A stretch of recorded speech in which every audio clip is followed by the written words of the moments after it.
നമ്മൾ ഈ ഭാര്യ ഭർത്താക്കന്മാര് സംസാരിച്ചുകൊണ്ടിരിക്കുന്ന സമയത്ത് നമ്മൾ ചിലപ്പോൾ പറയും, എടി ഞാൻ നിന്നെ ആരുമില്ലാത്തൊരു കടൽ തീരത്ത് കൊണ്ടുപോയിട്ട് വളരെ സ്വീറ്റ് ആയിട്ടൊരു കേക്ക് നിന്റെ വായിലേക്ക് വെച്ച് തരാൻ ആഗ്രഹിക്കുന്നു എന്ന് പറയുമ്പം ഭാര്യ, നിങ്ങൾ എന്താ മനുഷ്യരെ, നിങ്ങൾ സ്വപ്ന സഞ്ചാരിയാണോ, നിങ്ങൾക്കറിയില്ല അത് നടക്കൂല, നിങ്ങൾ പിന്നെ എന്തിനാണ് ഇതൊക്കെ പറയുന്നത് എന്നൊക്കെ പറഞ്ഞിട്ട് ഒച്ചയുടെ ഒരു ആക്രോശമൊക്കെ ഉണ്ടാവും. നമ്മൾ എന്ത് ചെയ്യണമെന്നറിയാം, വളരെ ശാന്തമായിട്ട് അതിനെ നേരിടണം. എങ്ങനെയാന്ന് വെച്ചാല്, എടീ ഇതെങ്ങനെ സ്വപ്ന സഞ്ചാരമാവാ? ഇത് നമ്മൾ വിചാരിച്ചാൽ നടക്കാവുന്ന കാര്യമുള്ളൂ. രാത്രി ഒരു 4 മണിക്ക് ആരും ഇല്ലാത്തൊരു ബീച്ചിൽ പോയി ഒരു കേക്ക് വാങ്ങിച്ച് നിന്റെ വായിലേക്ക് വെച്ച് തരാന്ന് പറഞ്ഞാല് നടക്കാവുന്ന സംഭവമുള്ളൂ എന്ന് വളരെ ശാന്തമായി പറയാം. അപ്പൊ നമ്മളോട് ആക്രോശിച്ച ആ പെണ്ണിന്റെ ഉള്ളിന്റെ ഉള്ളിൽ മന്ദഹസിക്കുന്നുണ്ടാവും.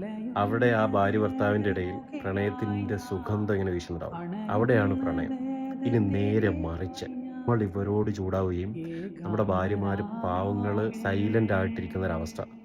അത് ബാലൻസിങ് അല്ലട്ടോ. അതൊരിക്കലും ബാലൻസിങ് അല്ല. ബാലൻസിങ് ആവുകയില്ല. അത് ഒരുതരം പേടിപ്പിക്കലായിരിക്കും. ഭാര്യ ഭർത്താവിനോട് ഒച്ചയിടുകയും ഭർത്താവ് വളരെ ശാന്തമായി നേരിടുന്നതിനെ സ്നേഹത്തിന്റെ ബാലൻസിങ് ആയിട്ടും, ഭർത്താവ് ഒച്ചയിടുകയും ഭാര്യ പേടിയോടുകൂടി ഇരിക്കുന്നതിനെ നമ്മൾ അതൊരു ഹൊറിബിൾ സിറ്റുവേഷൻ ആയിട്ടായിരിക്കും കാണുക.